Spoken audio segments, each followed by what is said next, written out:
기도합니다. 아멘.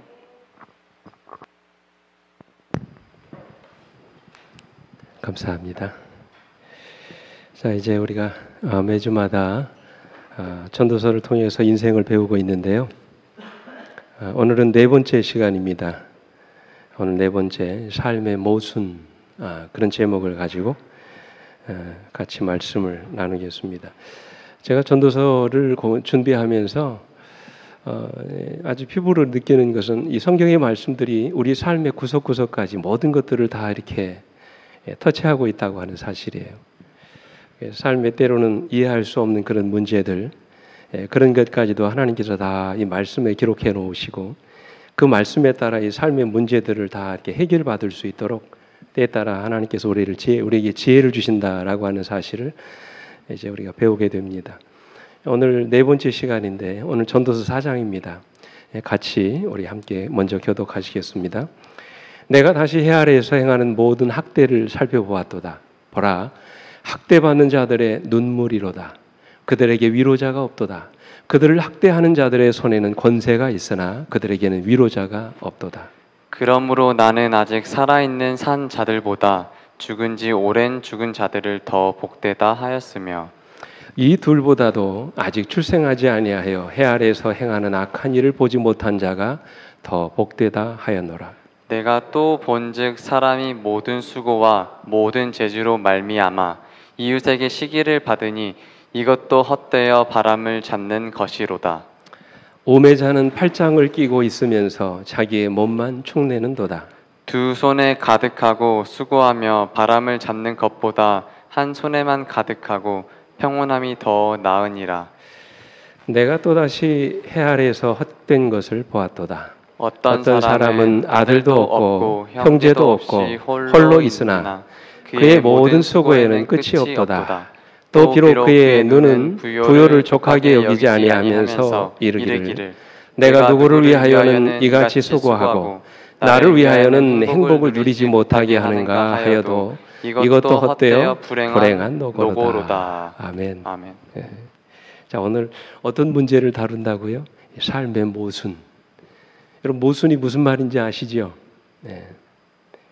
우리가 세상을 살아가면서 만나게 되는 여러 가지 삶의 모순에 대해서 오늘 본문은 이야기하고 있습니다. 어쩌면 전도서 기자가 그토록 깊은 삶의 허물을 느낀 이유도 그가 이 세상에서 일어나고 있는 이런 삶의 모순을 보고 난 이후인지도 모릅니다. 정의가 불의의 억압을 당하고 선이 악을 지배하고 악의 지배를 받고 온갖 부조리와 비리가 판을 치는 이 세상을 보면서 아마 그는 삶의 허물을 느꼈을 것입니다. 그래서 그는 고백하기를 뭐라고 그랬어요? 2절로 3절에 그러므로 나는 아직 살아있는 산 자들보다 죽은 지 오랜 죽은 자들을 더 복되다 하였으며 3절에 이 둘보다도 아직 출생하지 아니하여 해 아래에서 행하는 악한 일을 보지 못한 자가 더 복되다 하였노라 그랬어요. 이게 무슨 말인지 아시겠습니까? 간혹 어르신들이 그럽니다. 아유, 내가 빨리 죽어야지. 이 꼴 저 꼴 딱 보지 않고 빨리 죽어야 된다. 그런 말씀을 하지 않습니까? 그죠? 얼마나 지긋지긋하고 못 볼 것들을 많이 보았으면 차라리 뭐 하지 않았으면 태어나지 않았으면 좋았을 것을 그렇게 이야기합니다. 아마도 솔로몬은 세상에서 일어나고 있는 여러 가지 삶의 모순들을 바라보면서 깊은 회의를 느꼈을 것입니다. 그죠? 근데 여러분, 우리에게 이미 주어진 인생을 그저 한탄만 하고 살 수 없습니다. 그렇지 않습니까? 어떻게 해서든지 이런 삶의 모순을 극복하고 살아야 하는 것입니다. 어떻게 해야 합니까? 이런 삶의 모순을 우리가 어떻게 극복할 수 있을까요? 오늘 본문에는 그 답을 우리에게 제시하고 있습니다. 우리가 인생을 살아가면서 만나게 되는 이 세 가지 모순과 이 세 가지 모순을 극복하고 살 수 있는 지혜를 우리에게 말씀하고 있습니다. 첫 번째 삶의 모순은 뭘까요? 그것은 약한 자가 학대를 받는다는 것이에요. 힘없는 자가 억울한 일을 당한다는 것입니다. 여러분, 그런 일 많지요. 얼마 전에도 여러분 아시겠습니다만 대전에 있는 한 소방본부 소속의 한 휴직한 소방대원이 직장 내 괴롭힘을 견디다가 이제 극단적인 선택을 했다고 하는 그런 기사를 아마 여러분 보셨을 것입니다. 이유가 뭡니까? 그 직장 내에서 벌어지는 무슨 일 때문에 갑질, 이 갑질이 뭔지 아시죠? 이 갑을 관계에 있는 사람들 중에서 상대적으로 우위에 있는 사람이 자기 힘이나 권력, 때로는 신분을 이용해 가지고 육체적, 정신적, 언어적인 폭력을 가하는 것입니다. 그래서 손해를 입히는 거예요. 이게 다 갑질이죠. 학생들도 학교 내에서 뭡니까? 힘 있는 아이들이 왕따를 시키죠. 따돌림을 시켜가지고 때에 따라 우리 아이들이 스스로 어린 나이에 목숨을 끊는 참 안타까운 소식을 종종 듣습니다. 사회적 약자에 대한 괴롭힘의 문제, 이거 어떻게 해결하냐는 거예요. 우리 전도서 4장 1절에도 이렇게 말합니다. 내가 다시 해 아래에서 행하는 모든 학대를 살펴보았노라. 보라, 학대받는 자들의 눈물이로다. 그들에게 뭐가 없다고요? 위로자가 없도다. 그들을 학대하는 자들의 손에는 권세가 있으나 그들에게는 위로자가 없도다. 그래서 여기서 말하는 학대란 압제 또는 억압을 의미합니다.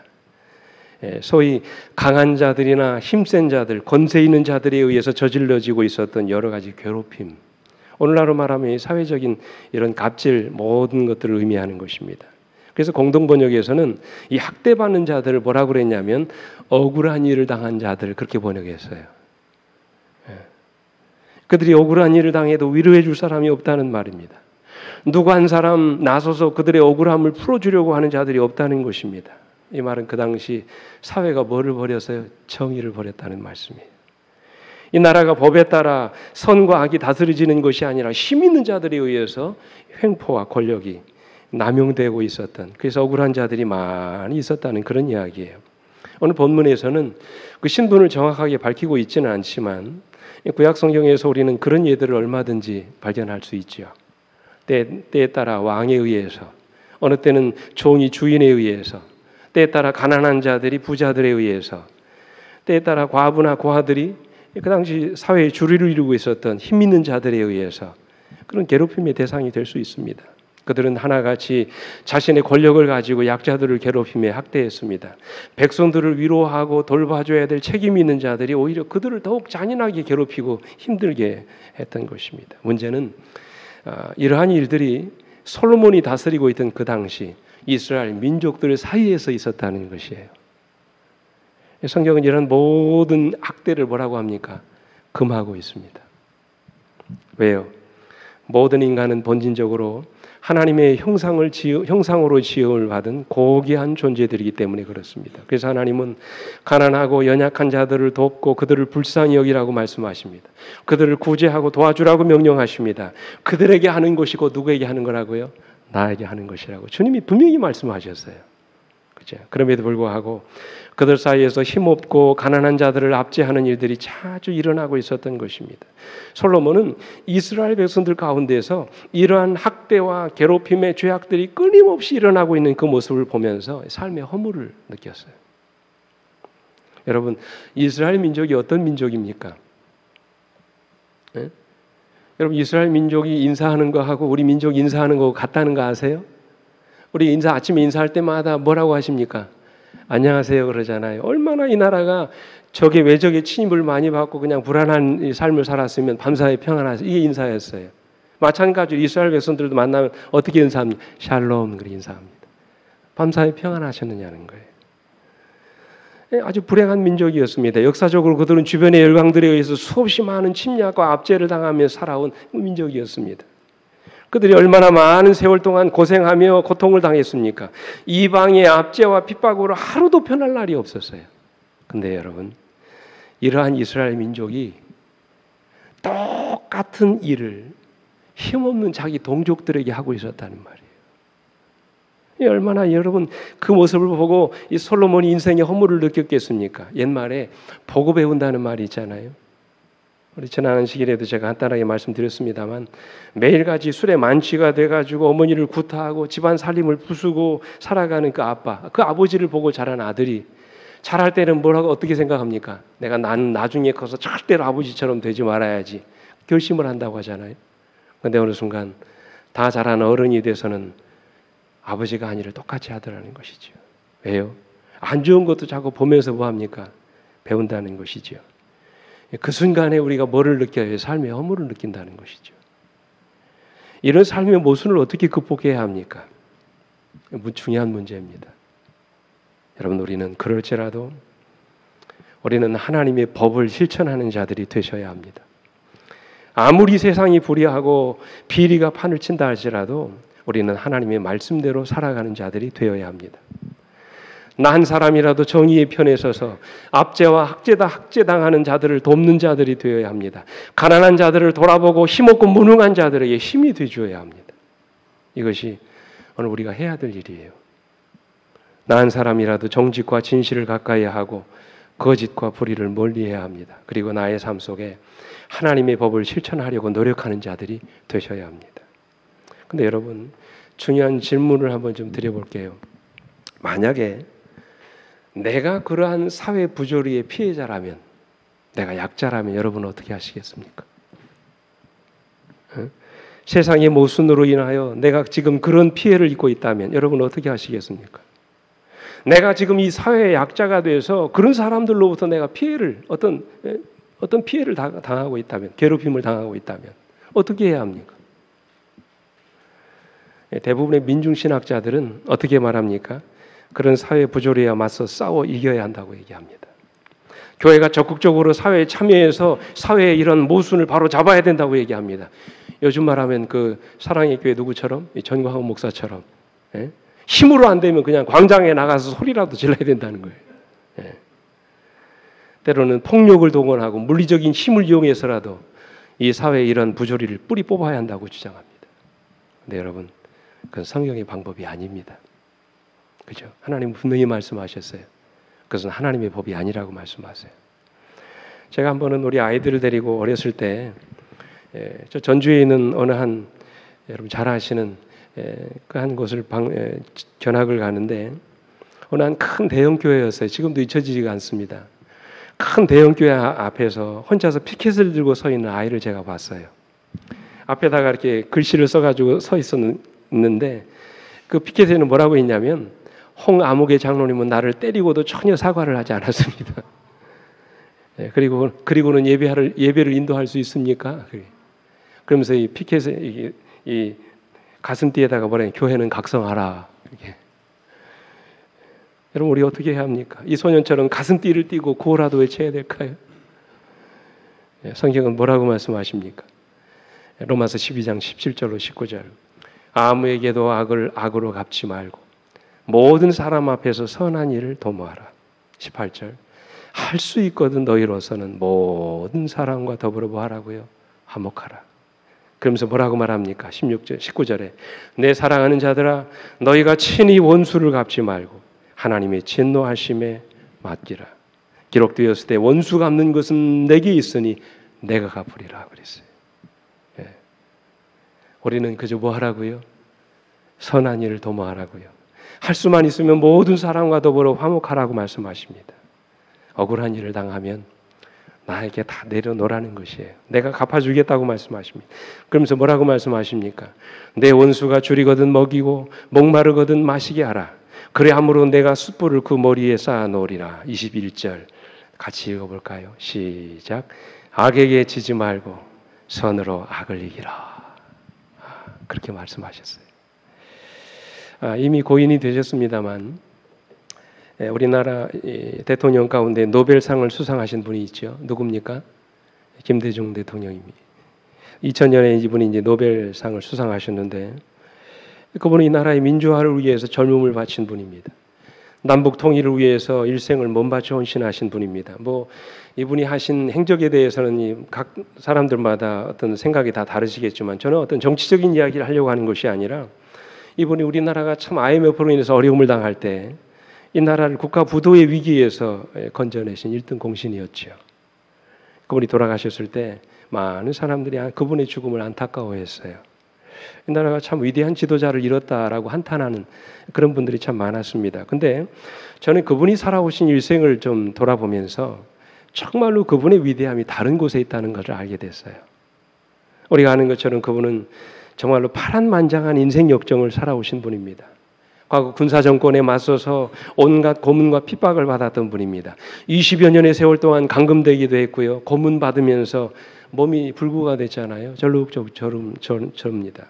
일본에 망명 가기도 했고 여러 차례 죽을 고비를 넘기기도 했습니다. 이 전두환 대통령 때에는 국가 내란 음모죄라고 하는 억울한 누명을 뒤집어 쓰고 사형 선고까지 받았던 그런 분이었어요. 근데 여러분, 그런 분이 여러 우여곡절 끝에 1997년 우리나라 15대 대통령으로 당선됐어요. 50년 만에 여와 야가 바뀌어버렸습니다. 그때 여러분, 이분이 대통령이 되면서 많은 분들이 걱정했습니다. 아마 피해 보복이 일어날 것이다. 피바람이 불 것이라고 그랬어요. 과거 군사정권 시절에 그를 괴롭혔던 모든 사람들을 향해서 아주 무서운 보복이 일어날 것이라고 얘기했어요. 근데 어떻게 했습니까? 많은 사람들의 예상을 깨고 그는 화해와 용서의 정치를 폈습니다. 그 어떤 정부보다도 관용과 너그름의 정치를 보였어요. 일체 보복하지 않았습니다. 그러니까 먼저 다가가서 용서와 화해의 정치를 구현했습니다. 이분이 연세 세브란스 병원에 입원해서 치료를 받는 동안 자기 인생이 얼마 남지 않은 것을 알고, 여러분 잘 아시는 것처럼 이 사람의 정치적인 라이벌이었던 누구를 불러요? 김영삼 대통령을 부릅니다. 그리고 그분과 마지막으로 화해를 합니다. 그리고 자신을 죽음으로 몰아갔던 전두환 대통령을 그가 그 자리에서 용서했다고 부릅니다. 모르겠습니다. 저도 기사를 통해서 읽었으니까. 저는 이것이야말로 우리가 본받아야 할 그분의 가장 거룩한 위대한 모본이 아닌가 생각합니다. 평생을 용서와 화해의 정신으로 사셨어요. 억울하게 누명을 쓰고 억압의 세월을 보냈던 그의 아픈 과거를 다 덮어버리고 기꺼이 그를 괴롭혔던 원수를 용서할 수 있었던 그분의 의식의 저변에는 어쩌면 우리 기독교의 위대한 십자가의 정신이 아마 자리 잡고 있지 않았을까, 저는 그렇게 확신합니다. 사랑하는 성도 여러분, 악에게 지지 말고 선으로 악을 이기시게 되기를 간절히 바랍니다. 아무에게도 악으로 악을 갚지 말고 모든 사람 앞에서 선한 일을 도모하시기 바랍니다. 할 수 있거든 모든 사람으로 더불어 화목을 추구하시는 여러분과 제가 되기를 간절히 바랍니다. 그리고 여러분이 스스로 원수를 갚으려고 하지 말고 이제는 모든 것을 하나님께 맡기시길 바랍니다. 그분이 알아서 해주실 것입니다. 그분이 심판하실 것입니다. 그분이 판단하실 거예요. 이것이 삶의 모순을 극복하는 첫 번째 지혜입니다. 두 번째 삶의 모순은 뭐냐면, 모르겠습니다. 여러분이 공감하실지 공감하지 않으실지 모르겠습니다만, 제가 말씀을 묵상하면서 깨달은 두 번째 삶의 모순은 성공한 사람의 주변에는 적이 많다는 거예요. 그의 성공을 축하해주고 용기를 주는 사람보다 그의 성공을 시기하고 질투하는 사람이 많다는 것입니다. 그래서 유행했던 말이 무슨 말이에요? 사람이 배고픈 건 참아도 배 아픈 건 못 참는다. 그런 말이 있었어요. 내 주변에 있는 사람들의 성공을 두고 보지 못하는 것입니다. 그래서 시기하고 질투하는 것이에요. 우리 전도서에도 말씀하셨어요. 4장 4절에 내가 또 본즉 사람이 모든 수고와 모든 재주로 말미암아 이웃에게 시기를 받으니 이것도 헛되어 바람을 잡는 것이라 그랬어요. 이 말씀을 공동 번역에서는 이렇게 번역했습니다. 사람이면 누구나 경쟁심이 있어서 남보다 더 얻으려고 길을 쓰는 것을 나도 모르는 바 아니다. 그러나 이 또한 바람을 잡듯 헛된 일이다 그랬어요. 왜 그랬습니까? 사람의 성공에는 반드시 다른 사람의 시기와 질투가 따르기 때문입니다. 그래서 성공하면 행복할 줄 알았는데 성공하니까 뭐가 많더라는 거예요? 적이 많더라는 거예요. 내가 노력해서 무언가를 이루었습니다. 더 높은 자리에 올랐어요. 근데 올라가 놓고 보니까 나를 대적하는 적이 많더라는 것입니다. 아주 오래전에 있었던 이야기입니다. 한두 젊은이가 해경에 관련된 공무원 시험을 봤습니다. 요즘 공무원들이 이제 철밥통이라고 그러니까 안정적인 직장을 얻기 위해서 이 두 젊은이가 공무원 시험을 봤습니다. 근데 한 친구는 필기 시험에 붙었고 한 친구는 떨어졌어요. 근데 필기 시험에 붙으면 그 다음에 무슨 시험이 있습니까? 실기 체력장 시험이 있잖아요.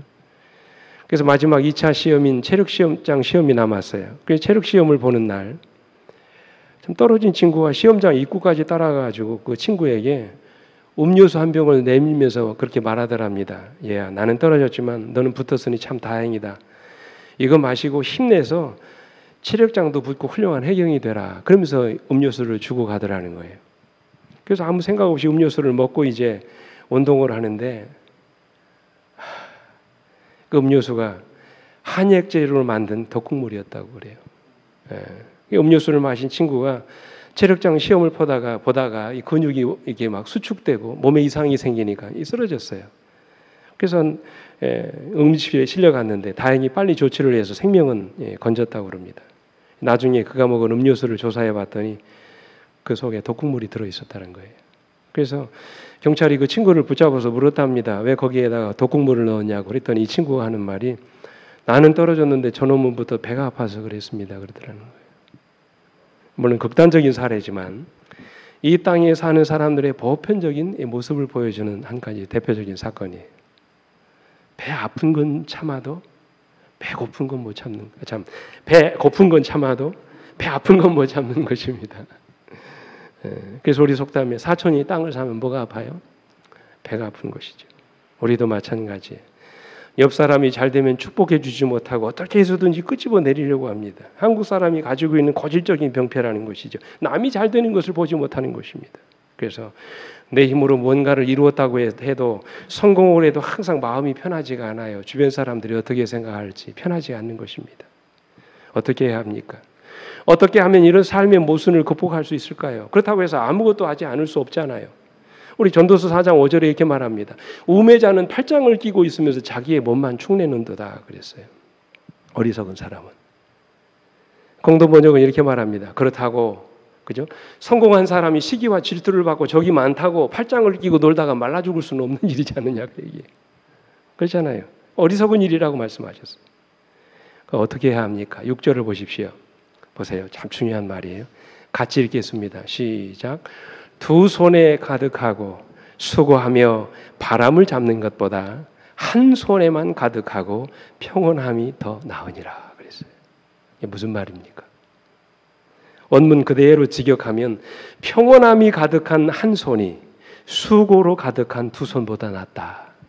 그런 말씀이에요. 지나친 욕심을 버리라는 것이지요.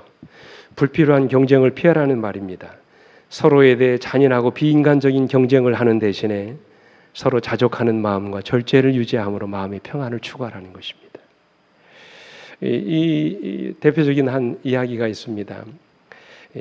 아마 오래전에 있었던 2003년도에 일어났던 일인데 위대한 멈춤이라고 하는 그 기사로 전 세계인들에게 아주 감동을 주었던 그런 이야기입니다. 매년 6월 말이면 유럽과 미국인들 그 사이클 매니아들 사이에 아주 유명한 대회가 있습니다. 그것은 뚜르트 프랑스라고 하는 그런 사이클 경주인데요.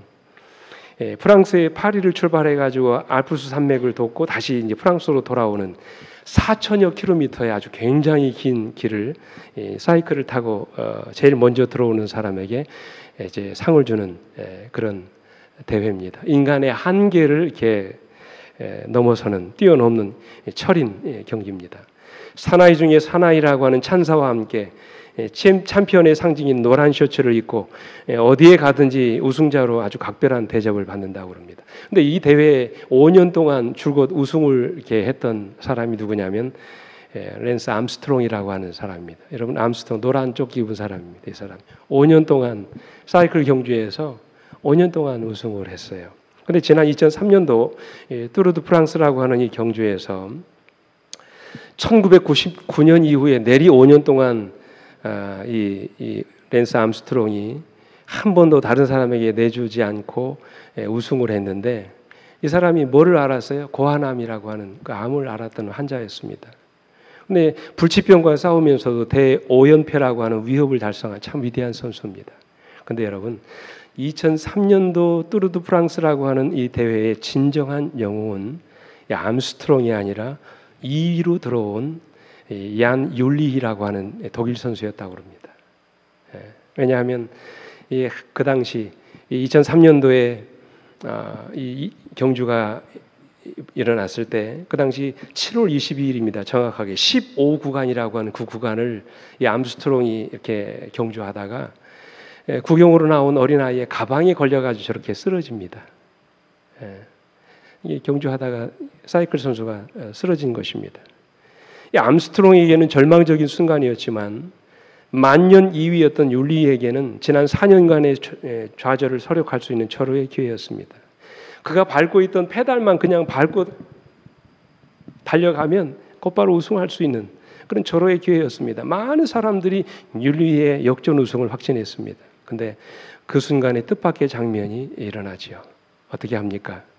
율리는 넘어진 암스트롱의 자전거 곁에 저렇게 사이클을 세우고 암스트롱이 일어나기까지 기다립니다. 멈춰서요.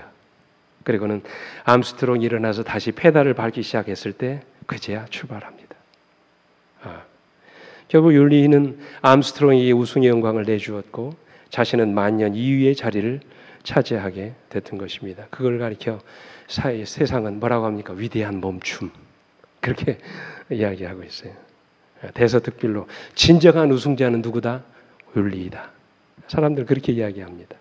사랑하는 우리 성도 여러분, 무엇인가를 얻고 성공을 해도 진정 마음이 기쁨이 없는 이러한 삶의 모순으로부터 오늘 여러분과 제가 진정 자유케 되기를 원하십니까?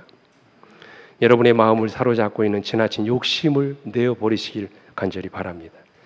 불필요한 경쟁보다는 하나님이 내게 주신 것으로 자족하고 언제나 감사할 수 있는 그런 마음 갖게 되시기를 간절히 바랍니다. 그리고 내게 주신 것으로 내 주변에 있는 사람들과 더 많이 나누며 살아가시게 되기를 간절히 바랍니다. 마지막으로 삶의 모순은 정신없이 일만 하고 살면 어느 순간 더 외롭게 된다는 거예요. 주변을 돌아볼 여유도 없이 오로지 돈만 모으고 살면 어느 순간에 내 주변에 사람들이 보이지 않게 된다는 그런 말이에요. 한마디로 돈을 모으다가 사람을 잃어버릴 수 있다는 그런 이야기입니다. 이게 모순이죠. 4장 7절로 8절입니다. 내가 또다시 해 아래에서 헛된 것을 보았도다. 어떤 사람은 아들도 없고 형제도 없이 홀로 있으나 그의 모든 수고에는 끝이 없도다.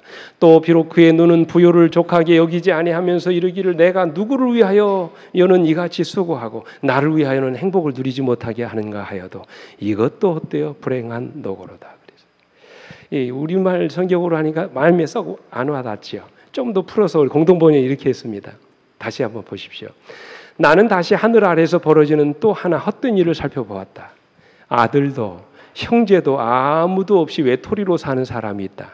끝없이 일만 할 뿐 재산을 모으고 또 모아도 만족할 줄 모르는 사람이 있다. 그런 사람은 누구 좋은 일 시키려고 아무 즐거움도 모르고 이 고생을 했는가 하게 될 테니 이 또한 헛된 일이라. 여러분 이 말씀의 의미가 이렇게 이제 와 닿으십니까? 여기 말하는 외톨이는 어쩌면 혼자 사는 사람이 아닐지도 모릅니다.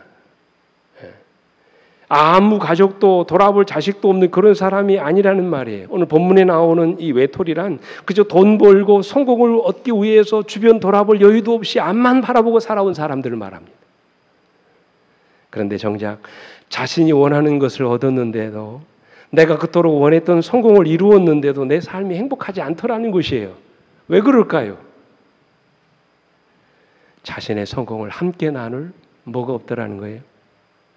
사람이 없더라는 것입니다. 인간은 결코 혼자서는 행복할 수 없습니다. 내가 아무리 많은 것들을 소유한다 할지라도 내 주변에 나와 함께 그 행복을 나눌 가족이 없다면, 친구가 없다면, 이웃이 없다면 우리는 결코 행복할 수 없다는 그런 얘기예요. 왜요?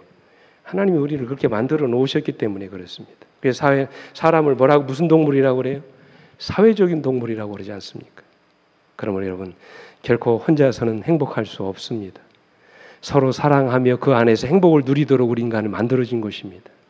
왜 우리가 함께 살아야 합니까? 왜 우리가 더불어 살아야 합니까? 왜 우리에게 가족이 필요합니까?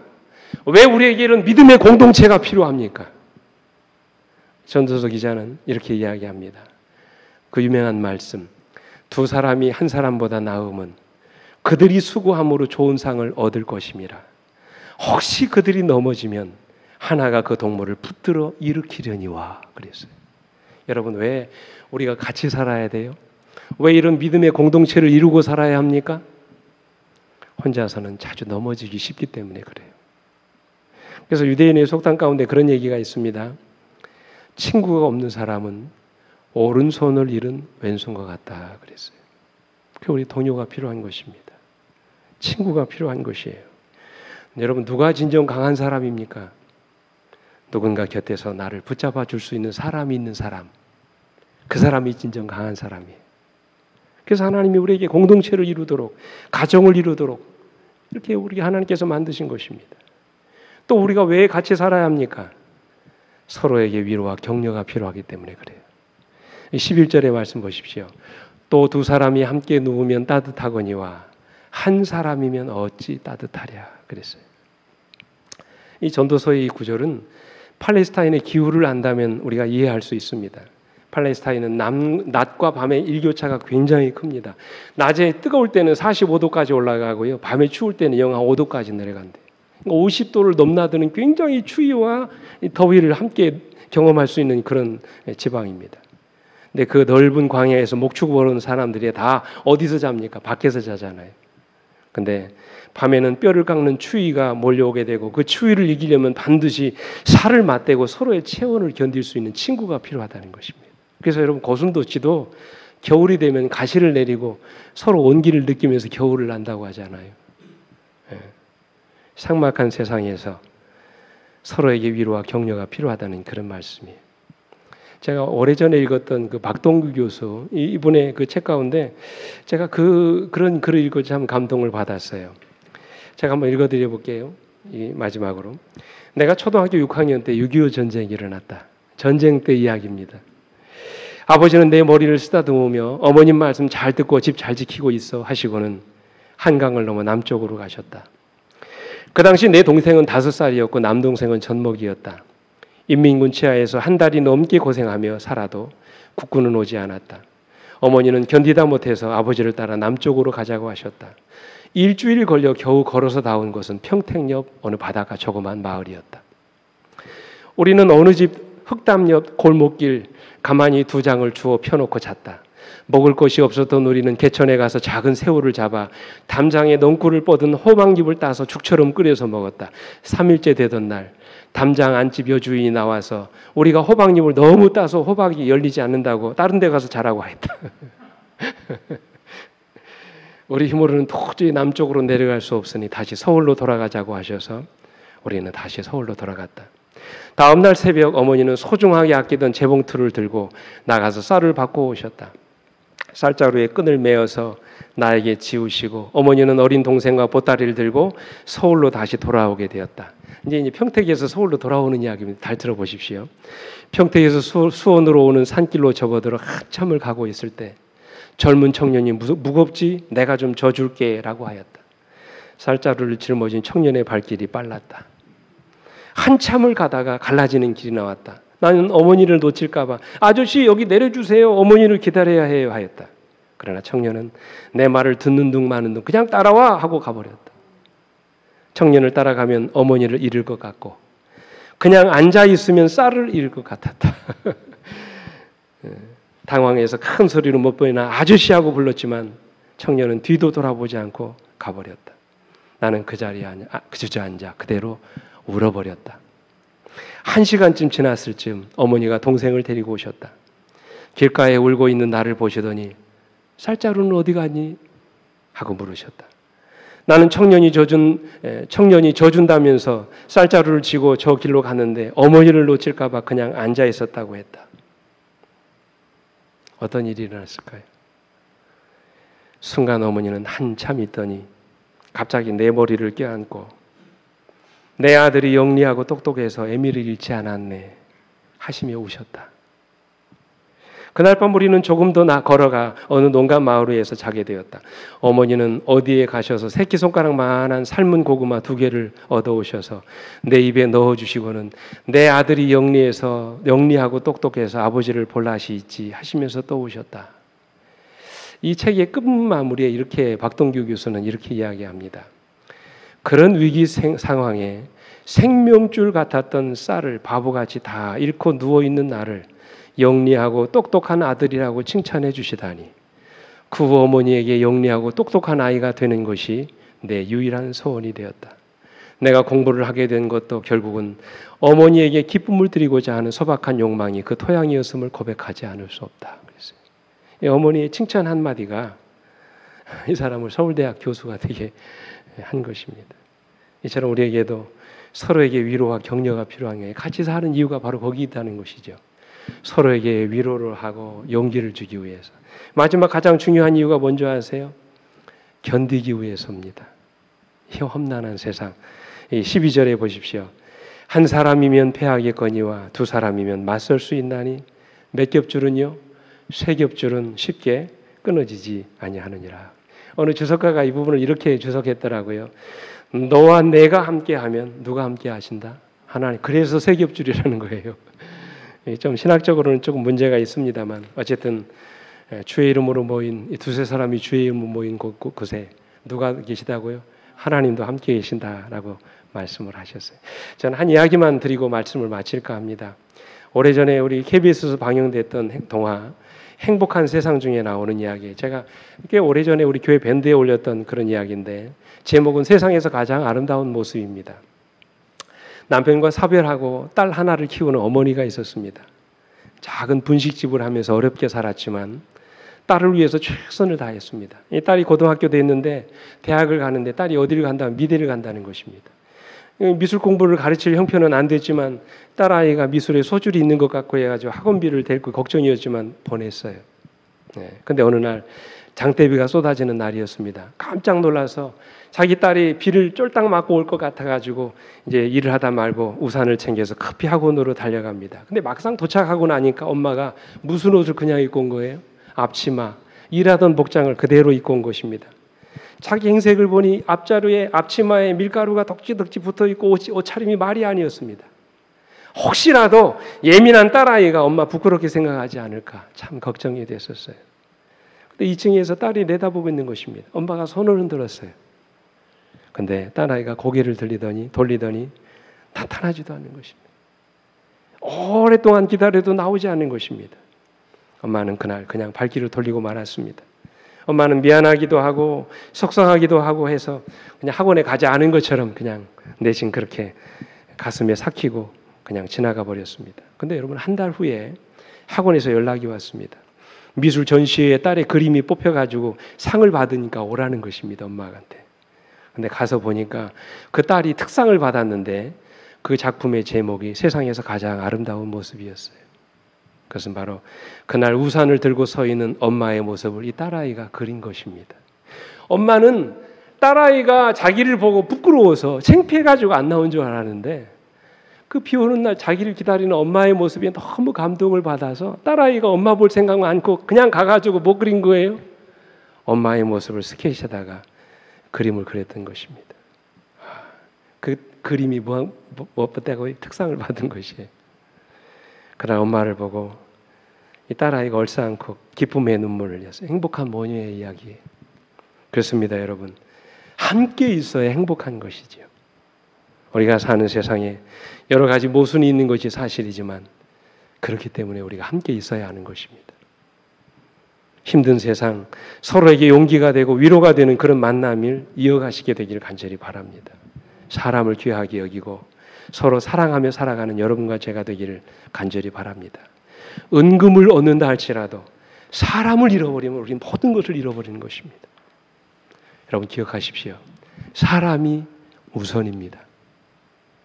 내가 있어 당신이 행복하고 당신이 있어서 내가 행복한 세상을 우리 함께 만들어 가시길 간절히 바랍니다. 그것이 바로 모순투성이인 이 세상을 이길 수 있는 지혜입니다. 우리 모두 이런 지혜를 우리가 베풀며 살아가시는 우리 모두가 되기를 간절히 바라면서 말씀 마치겠습니다. 함께 기도하시겠습니다. 아버지, 오늘도 전도서의 기별을 통하여 우리에게 귀한 깨달음과 지혜를 주셔서 감사합니다. 모순투성이인 세상, 정말 너무나 삭막하고 메마른 이 세상, 정이 없고 사랑이 없는 이 세상, 그래서 솔로몬처럼 차라리 나지 않았으면 더 좋았을 것이라고 한탄할 수밖에 없는 이런 세상, 우리가 이런 세상 속에 아버지 살아갑니다. 그러나 아버지 세상이 그렇다 할지라도 우리마저 그런 사람이 되지 않게 해 주시옵소서. 서로 사랑하고 서로 용기 주고 위로하며 살아가도록 아버지 인도해 주시옵소서. 서로의 행복을 위해서 서로 더 많이 베풀고 나누며 살아가는 우리 모두가 될 수 있도록 하나님 은총을 베풀어 주시옵소서. 많은 사람들이 비리를 저지르고 괴롭힘을 행사하고 때로는 권력과 어떤 힘을 행사하는 그런 상황 속에서도 하나님의 법과 진리에 따라 항상 정의롭게 살아가는 주의 종들이 되게 하시고 어떤 형편과 환경 가운데서도 항상 내가 하나님의 백성임을 잃어버리지 않도록 은혜 입혀 주시옵소서. 사랑이 많으신 예수님 이름으로 간절히 기도합니다.